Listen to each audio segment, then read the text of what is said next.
Hello friends, कैसे हो आप लोग। आई होप आप लोग की पढ़ाई अच्छी चल रही होगी। तो अभी जो हमारा सीरीज चल रहा है ब्लॉक प्रोजेक्ट मैनेजर का बीपीएम का, उसको हम लोग कंटिन्यू कर रहे हैं। और आज जो है हमारा सेक्शन 1 का कौन सा टॉपिक होने वाला है, इकोनॉमी का पोर्शन होने वाला है। इसमें हम लोग रूरल सोसाइटी वाला पोर्शन कंप्लीट कर लिए हैं। आज इकोनॉमी देखेंगे। तो इकोनॉमी कौन सा है, चैप्टर 3 देख रहे हैं आज हम। चैप्टर 3 में जो टॉपिक है हम लोग को पढ़ने के लिए है आज, वो क्या है, एग्रीकल्चर है on informal sector of rural economy है। ठीक है, तो इन सब से हम लोग देखते हैं जो जो इम्पोर्टेंट एग्जाम्स से रिलेटेड एमसीक्यू होंगे वो हम लोग आज करेंगे विथ कॉन्सेप्ट। और ये जो एमसीक्यू होंगे वो इंग्लिश और हिंदी दोनों में होंगे, तो दोनों लैंग्वेज के लिए ये बेनिफिशियल होगा। और जो जो एमसीक्यू इम्पोर्टेंट होंगे हम लोग उसको करेंगे और कॉन्सेप्ट को समझते हुए चलेंगे। ठीक है, तो हम लोग देखते हैं कि ब्लॉक प्रोजेक्ट मैनेजर में हम लोग जितने भी सिलेबस कंप्लीट करेंगे, मतलब ओवरऑल सब्जेक्ट नॉलेज से 1200 प्लस एमसीक्यू करेंगे, जिसमें एग्जाम्स में कितने आने हैं, 20 एमसीक्यू आएंगे। और हम लोग अगर 1200 का एमसीक्यू कर लेंगे कॉन्सेप्ट के साथ तो 20 एमसीक्यू की ईजिली सॉल्व कर पाएंगे। तो चलिए आज का क्लास शुरू करते हैं। ये देखिए, ये जो है एग्रीकल्चर का पोर्शन है। ठीक है, इसके बाद हम लोग करेंगे इनफॉर्मल सेक्टर का पोर्शन होगा। तो पहले देखते हैं एग्रीकल्चर से क्वेश्चन क्या है। पहला क्वेश्चन बोल रहा है agriculture in India is also known as. India में एग्रीकल्चर को और क्या बोला जा सकता है, तो क्या बोलते हैं, बैकबोन बोलते हैं, मॉडर्न सेक्टर बोलते हैं, इंडस्ट्रियल बेस बोलते हैं, टर्शियरी सेक्टर बोलते हैं। एग्रीकल्चर हमारा क्या होता है, प्राइमरी सेक्टर होता है, प्राइमरी सेक्टर होता है। और इसको हम लोग और क्या बोलते हैं, बैकबोन बोलते हैं। ठीक है, बैकबोन ऑफ इकोनॉमी। बैकबोन क्यों बोलते हैं कि देखिए, गाँव के जो लोग होते हैं, रूरल एरिया में जो रहते हैं, उनके लिए जो एग्रीकल्चर है वो उन्हीं पे बेस्ड रहते हैं। एग्रीकल्चर से उनको सब कुछ मिलता है, एग्रीकल्चर करके वो अपनी रोजी रोटी चलाते हैं। तो ये उनके लिए क्या होता है, बैकबोन होता है रूरल इंडिया के लिए। ठीक है, तो ऑप्शन ए हमारा सही हो जाएगा। क्वेश्चन नंबर 2 देखते हैं, what is the major characteristic of Indian agriculture. भारतीय कृषि की प्रमुख विशेषता क्या है। कॉमर्शियलाइजेशन है, मैकेनाइजेशन है, सब्सिस्टेंस फार्मिंग है, या कोऑपरेटिव फार्मिंग है। इसका आंसर क्या हो जाएगा, इसका आंसर हो जाएगा हमारा आत्मनिर्भर खेती, सब्सिस्टेंस फार्मिंग। ठीक है, ऑप्शन सी हमारा सही हो जाएगा। देखिए, सब्सिस्टेंस फार्मिंग मीन्स होता क्या है, आत्मनिर्भर का मतलब होता है कि देखिए गांव में जो लोग होते हैं ना, वो मेनली उतना ही प्रोड्यूस करते हैं कि जितना वो सेल्फ कंज्यूम कर सके, सेल्फ कंजम्पशन के लिए। अब कोई एक राम नाम का फार्मर है, ठीक है, अब इनके परिवार में 5 लोग हैं, 5 लोग हैं सपोज, तो ये इतना ही खेती करेंगे, इतना ही प्रोडक्शन करेंगे कि इनके 5 लोग का पेट भर सके। थोड़ा बहुत ज़्यादा होता है तो इन लोग क्या करते हैं, बेच देते हैं, बट इतना ही करते हैं कि सब्सिस्टेंस फार्मिंग हो सके, मतलब आत्मनिर्भर रहते हैं, जितना कंजम्पशन के लिए होता है उतना ही करते हैं, थोड़ा मोड़ा एक्स्ट्रा होता है। ठीक है, तो ऑप्शन सी हमारा क्या हो जाएगा, सब्सिस्टेंस फार्मिंग हो जाएगा। क्वेश्चन नंबर 3 देखते हैं, the largest share of employment in rural India is provided by. Largest share जो एम्प्लॉयमेंट का गांव में किससे मिलता है हम लोग को, इंडस्ट्री से मिलता है। इंडस्ट्री तो गांव में होता नहीं है, सर्विस सेक्टर भी नहीं होता है, कंस्ट्रक्शन भी नहीं होता है, तो ऑप्शन क्या हो जाएगा, ऑप्शन सी हमारा हो जाएगा, सही हो जाएगा। लाइवलीहुड का सोर्स है एग्रीकल्चर। ठीक है, तो गाँव में सबसे ज़्यादा क्या होता है, एग्रीकल्चर होता है, ऑप्शन सी हमारा सही हो जाएगा। क्वेश्चन नंबर 4 बोल रहा है, green revolution in India was associated with. Green revolution जो है इंडिया में वो किससे एसोसिएटेड है, ये हम लोगों ने डिस्कस पहले भी कर चुका है। ग्रीन रेवोल्यूशन किससे एसोसिएटेड है, पहली बात तो ग्रीन रेवोल्यूशन एग्रीकल्चर से रिलेटेड है। ठीक है, एग्रीकल्चर में किससे मेनली रिलेट करता है ये, तो एग्रीकल्चर में किससे रिलेट करता है, गेहूँ से। गेहूँ का है, वीट को गेहूँ हम लोग बोलते हैं, ऑप्शन बी हमारा सही हो जाएगा। और ये गेहूं को बोला जाता है कि अनाज का राजा, अनाजों का राजा किसे बोला जाता है, गेहूं को बोला जाता है, तो याद रखिएगा।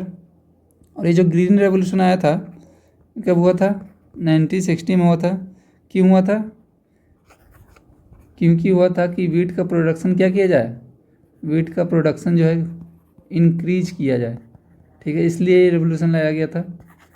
क्यों, क्योंकि वीट का प्रोडक्शन इंक्रीज किया जाए। क्वेश्चन नंबर 5 बोल रहा है, खरीफ क्रॉप्स आर सोन इन।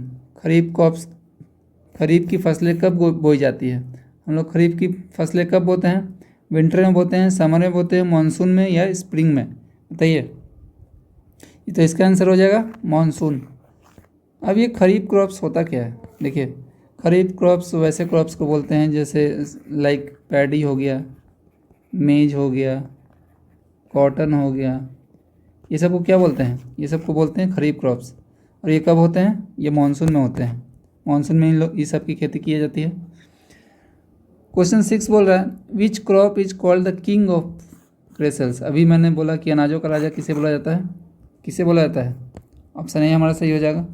गेहूं को क्या बोला जाता है, अनाजों का राजा बोला जाता है। मेजर स्टेपल है ये, major staple, sorry major staple cereal. Question number 7 देखिए the share of agriculture in India GDP. India GDP में पूछ रहा है, ध्यान रखिएगा, शेयर ऑफ एग्रीकल्चर कहाँ पूछ रहा है, इंडिया जीडीपी में पूछ रहा है।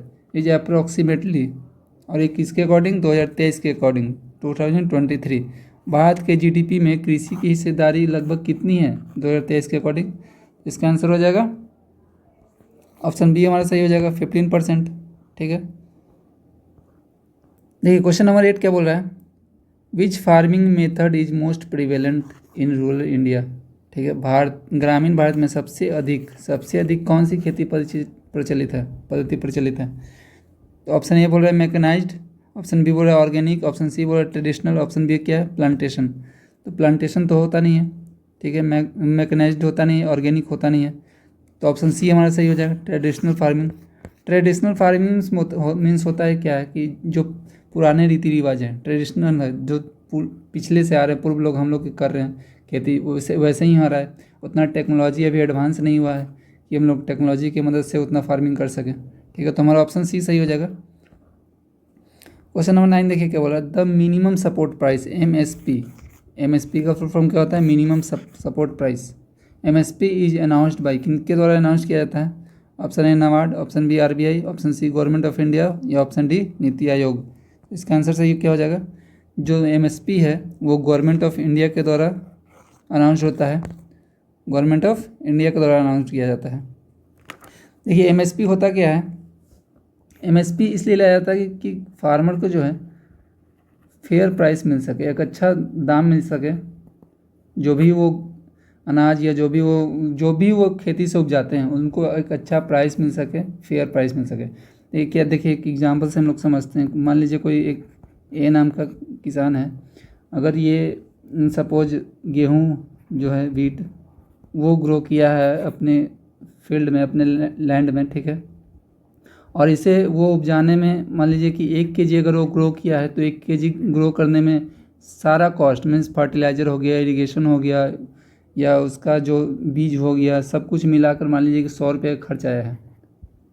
ठीक है, 100 रुपये खर्च आया है 1 kg ग्रो करने में। ठीक है, तो 1 kg ग्रो करने में 100 रुपये का अगर खर्च आया है तो गवर्नमेंट ऑफ इंडिया क्या करेगी, एक एमएसपी लाएगी, और एमएसपी में बोला जाएगा कि देखिए जो 1 kg का 100 रुपया लगा ग्रो होने में, जो प्राइस होगा एमएसपी होगा ये 100 रुपये से कम नहीं होगा। ठीक है, 100 रुपया हो सकता है या उससे ज़्यादा हो सकता है, बट इससे नीचे नहीं जाएगा। इससे नीचे नहीं जाएगा मतलब कि इससे नीचे अगर गया तो फार्मर्स को लॉस होगा, तो फिर प्रोडक्टिविटी उनका क्या हो जाएगा, अगली बार से लो हो जाएगा।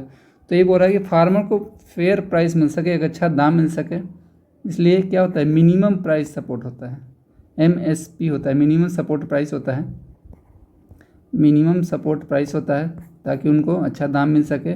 इससे ज़्यादा या 100 रुपये से मोर देन अधिक हो सके। ठीक है, मोर देन 100।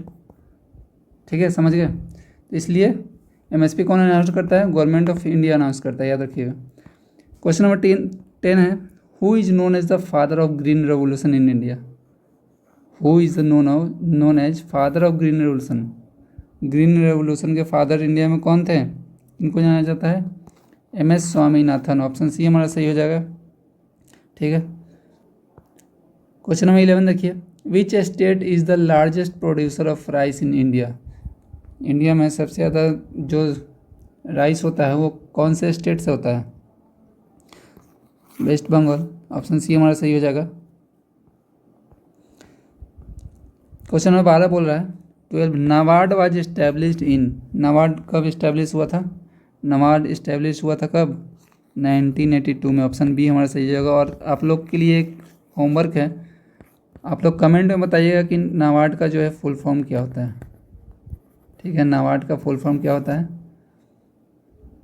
मुझे कमेंट में बताइएगा नाबार्ड का फुल फॉर्म क्या होता है, कमेंट में हम लोग को जरूर बताइएगा, ऐसे आप लोग को रिवाइज भी होता रहेगा। क्वेश्चन नंबर 13 देखिए, which sector is most affected by monsoon in rural India. ग्रामीण भारत में किस क्षेत्र पर मानसून का सबसे अधिक प्रभाव पड़ता है।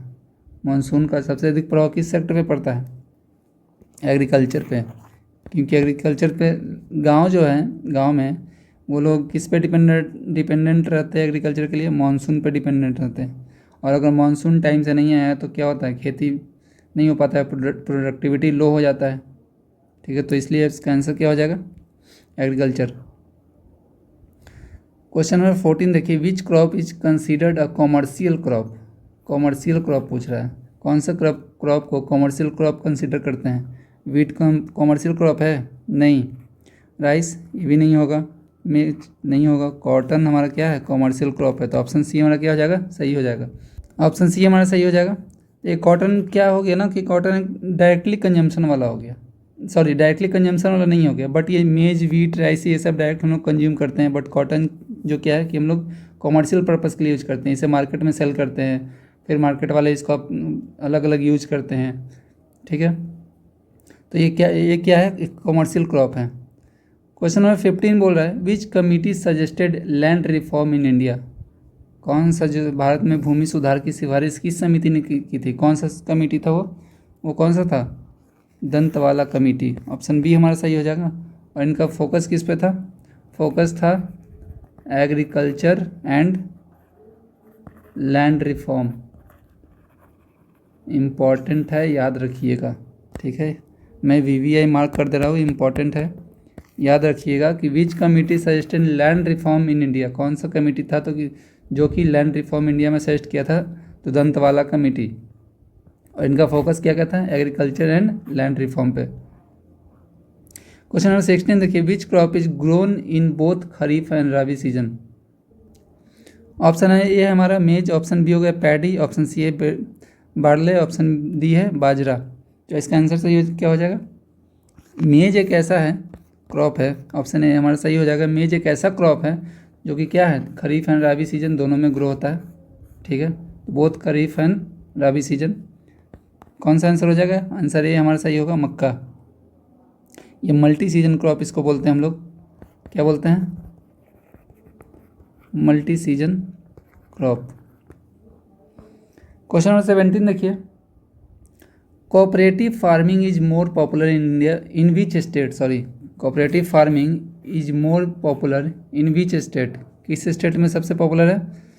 तो ये आंसर क्या हो जाएगा इसका, बिहार, केरला, पंजाब, गुजरात। कौन सा हो जाएगा, इसका आंसर हो जाएगा answer D, Gujarat.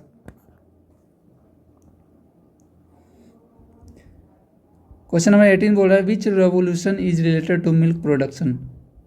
Which revolution is related to milk production. देखिए, जैसे ग्रीन रेवोल्यूशन हुआ था, एक वाइट हुआ था, एक येलो हुआ था, ऐसे पूछ रहा है कि कौन सा रेवोल्यूशन मिल्क से रिलेटेड थे। तो इसका आंसर क्या हो जाएगा, मिल्क क्या होता है, वाइट कलर का होता है, तो ऑप्शन ए हमारा सही हो जाएगा, वाइट रिवोल्यूशन।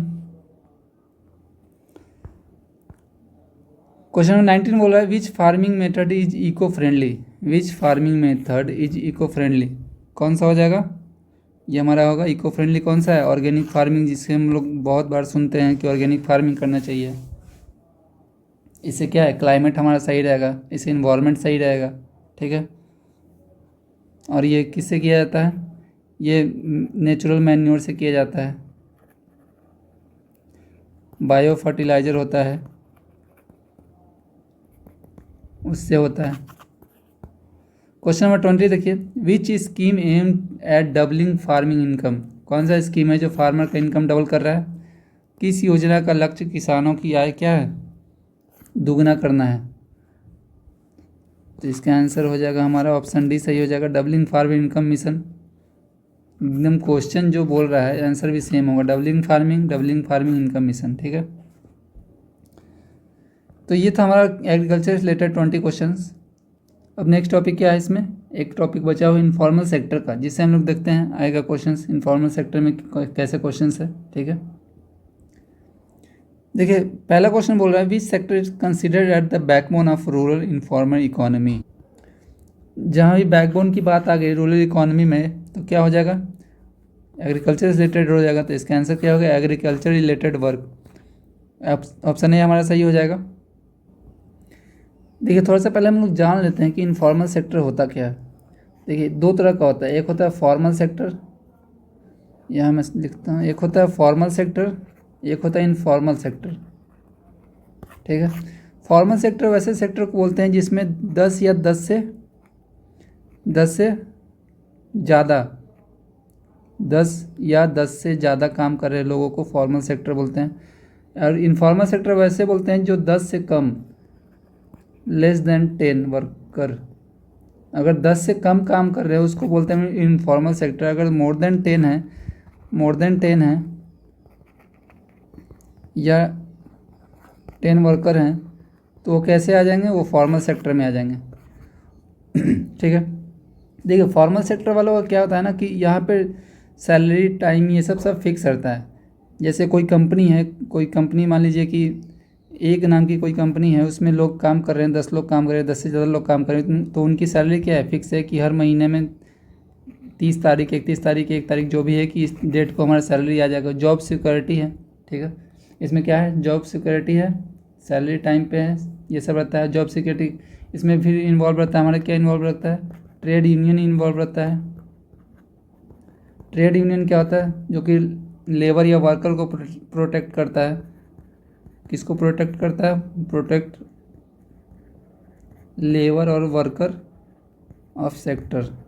ठीक है, बट इनफॉर्मल सेक्टर क्या है, एक तरह का मान लीजिए कि आपने कोई एक तरह का बिजनेस छोटा सा किया है जिसमें 10 से कम लोग काम कर रहे हैं, तो इसमें क्या है, न सैलरी टाइम पे मिलता है, न जॉब सिक्योरिटी है, ये सब तो है नहीं, तो ये क्या हो जाएगा, इनफॉर्मल सेक्टर में आ जाएगा। और फॉर्मल सेक्टर वैसे सेक्टर को बोलते हैं जिसमें 10 या 10 से ज़्यादा लोग काम कर रहे होते हैं, उसमें जॉब सिक्योरिटी होती है, सैलरी टाइम पे आता है, उसके लिए ट्रेड यूनियन खड़ा रहता है। बट यहाँ इनफॉर्मल में वैसा कुछ नहीं है। ठीक है, तो इसको बोलते हैं फॉर्मल इनफॉर्मल सेक्टर, आपने लोगों ने समझ लिया होगा।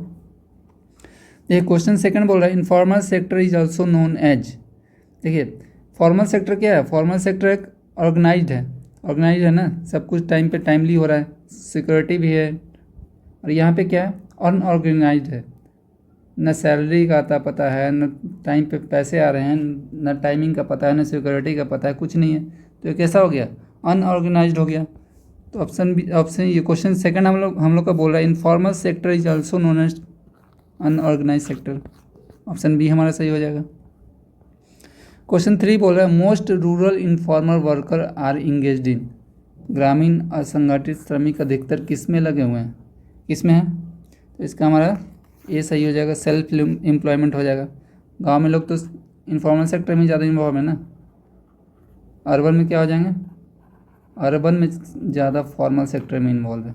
क्योंकि गांव में क्या है, एग्रीकल्चर बेस्ड है, छोटा मोटा बिजनेस है, डायरी प्रोडक्ट का बिजनेस हो गया, फिर ये हो गया जो जहाँ पे खटाल वटाल बोलते हैं जिसको, जहाँ पे बहुत सारे गाय काम करते हैं, या छोटा छोटा जो बिजनेस होता है वो गांव में एग्रीकल्चर बेस्ड होता है। तो उसमें कैसे लोग रहते हैं, इनफॉर्मल सेक्टर वाले रहते हैं सब, जहाँ पे 10 से कम वर्कर काम कर रहे होते हैं, तो वो कैसा है, सेल्फ एम्प्लॉयमेंट है। क्वेश्चन नंबर 4 देखिए which of the following is not a part of, not पर ध्यान दीजिएगा, not a part of the rural informal sector. Not पूछ रहा है, कौन सा रूरल इनफॉर्मल सेक्टर का पार्ट नहीं है।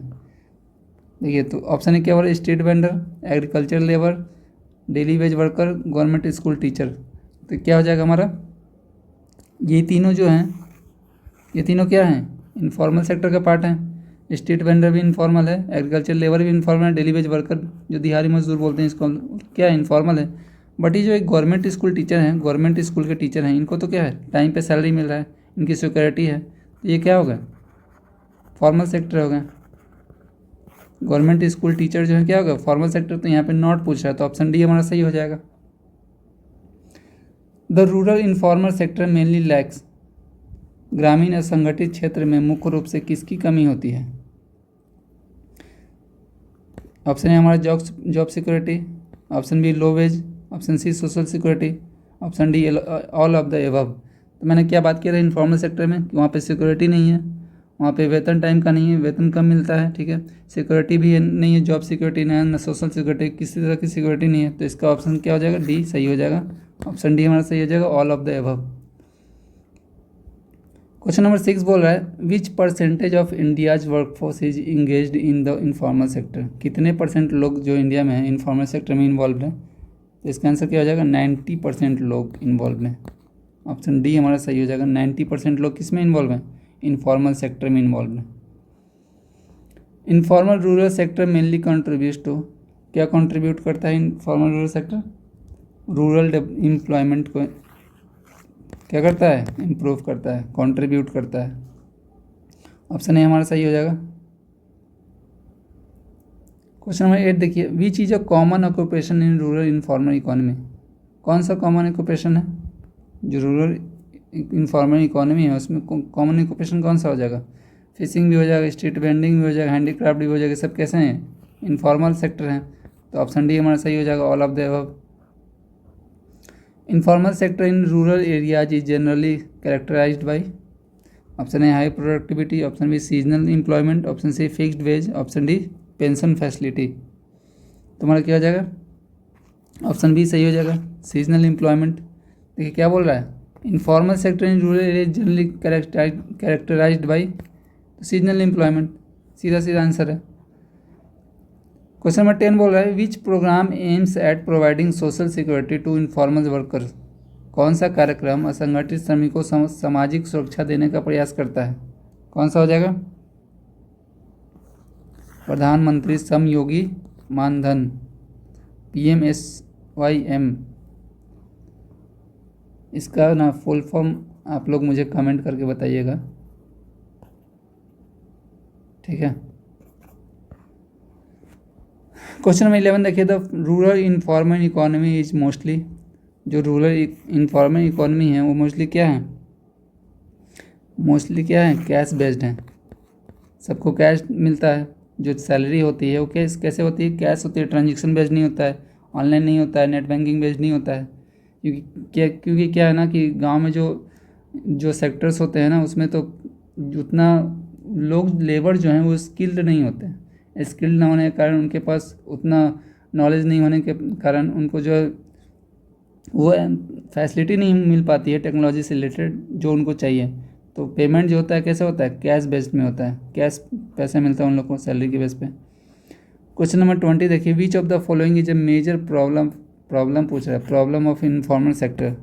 असंगठित क्षेत्र की प्रमुख समस्या कौन सी है, जॉब सिक्योरिटी समस्या है, सोशल बेनिफिट समस्या है, लो वेज समस्या है।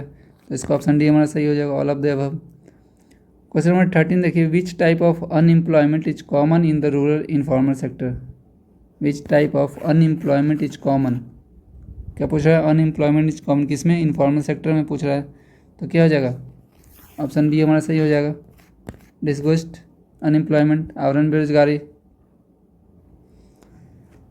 देखिए क्वेश्चन 14 बोल रहे देखिए इसमें ना कुछ समझाने वाला जो कॉन्सेप्ट था मैंने मेनली वो समझा दिया, तो उससे आपको समझ में आ जाए कि क्या है फॉर्मल सेक्टर क्या है इनफॉर्मल सेक्टर। इसमें कुछ ऐसा समझाने वाला कॉन्सेप्ट वाला है नहीं, जो थोड़ा सा था वो मैंने आपको समझा दिया, बाकी सब फैक्ट बेस्ड है, तो आप लोग उतना थोड़ा सा याद रखना पड़ेगा। क्वेश्चन नंबर 14 देखिए who among the following is a part of rural informal sector. निम्न में से कौन ग्रामीण असंगठित क्षेत्र का हिस्सा हैं। तो इसका आंसर क्या हो जाएगा, ऑप्शन ए सही हो जाएगा, लैंडलेस लेबर। क्वेश्चन नंबर 15 देखिए विच institution supports informal worker through credit.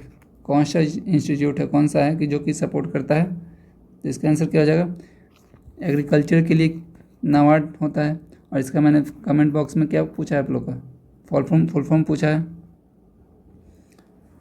Question number 16 देखिए rural informal economy is largely, क्या होता है, लेबर इंटेंसिव होता है। ऑप्शन बी हमारा सही हो जाएगा, कैपिटल नहीं होगा, मशीन नहीं होगा, टेक्नोलॉजी नहीं होगा। Which of the following belongs to rural informal sector, कौन सा होगा, क्या बोल रहा है कि निम्न में से कौन ग्रामीण असंगठित क्षेत्र से संबंधित हैं। बैंक ऑफिसर नहीं, IT इंजीनियर्स नहीं, PSC वर्कर नहीं, तो क्या हो जाएगा, हैंडलूम वेवर। ऑप्शन ए हमारा सही हो जाएगा। क्वेश्चन नंबर 18 देखिए क्या बोल रहा है, informal sector is important for rural India. Informal sector जो है रूरल इंडिया के लिए इम्पॉर्टेंट क्यों है? क्यों? प्रोवाइड मास एम्प्लॉयमेंट। हाई टेक्नोलॉजी ग्रोथ तो होगा नहीं, टेक्नोलॉजी से कोई रिलेशन है नहीं, कॉर्पोरेट से रिलेशन है नहीं, फॉरेन ट्रेड से रिलेशन है नहीं, तो क्या हो जाएगा? Provide mass employment. Option A हमारा सही हो जाएगा। क्वेश्चन नंबर 19 देखिए, which one is an example of rural informal self employment. इसका आंसर क्या हो जाएगा? देखिए टीचर्स इन गवर्नमेंट स्कूल, ये क्या हो जाएगा? ये फॉर्मल सेक्टर में आ जाएगा। तो यहाँ किसकी बात हो रही है? इनफॉर्मल की हो रही है। बैंक ऑफिसर फॉर्मल में आ जाएगा, सोल्जर फॉर्मल में आ जाएगा। तो इनफॉर्मल में कौन है? शॉपकीपर इन रूरल हार्ट, गांव का दुकानदार। ऑप्शन बी हमारा सही हो जाएगा। क्वेश्चन नंबर 20 देखिए, informal sector in rural economy is closely linked with. ग्रामीण अर्थव्यवस्था का संगठित क्षेत्र किससे गहराई जुड़ा हुआ है? डिफेंस से, एविएशन से, आईटी सेक्टर से, एग्रीकल्चर से। ऑप्शन ए हमारा सही हो जाएगा। तो इस जो फॉर्मल सेक्टर इनफॉर्मल सेक्टर में है ना, मेनली थोड़ा सा छोटा सा कॉन्सेप्ट था, वो मैंने आपको समझा दिया था। बाकी कुछ इसमें वैसे समझाने लायक नहीं था। जहाँ पे कॉन्सेप्ट बेस्ड रहता है क्वेश्चंस, वहाँ पे मैं आपको समझा देता हूँ। तो बाकी जो मैंने पूछा है आप लोग कमेंट कीजिएगा। जो एक दो क्वेश्चंस का जवाब पूछा है वो आप कमेंट करके बताइएगा। और बाकी अगर कुछ और पूछना हो या कुछ सजेस्ट करना हो कि सर मुझे इस तरह का नोट्स प्रोवाइड कर दीजिए कुछ भी, तो आप कमेंट करके बता सकते हो। तो ठीक है, मिलते हैं फिर नेक्स्ट क्लास में। नेक्स्ट टॉपिक जो चैप्टर 4 है हमारा पंचायती राज, उसके साथ मिलते हैं। और पंचायती राज में बहुत सारे कॉन्सेप्ट है, उसको मैं थोड़ा अच्छे से इलाबोरेट करूँगा। और उसमें थोड़ा थ्योरी भी है, तो मैं आपको नोट्स भी प्रोवाइड कर दूँगा। इसमें कोई कुछ वैसा था नहीं, तो मैं हैंड रिटन नोट्स नहीं दिया। तो ठीक है, मिलते हैं नेक्स्ट वीडियो में, नेक्स्ट क्लास में। तब तक के लिए पढ़ाई करते रहिए। Bye bye.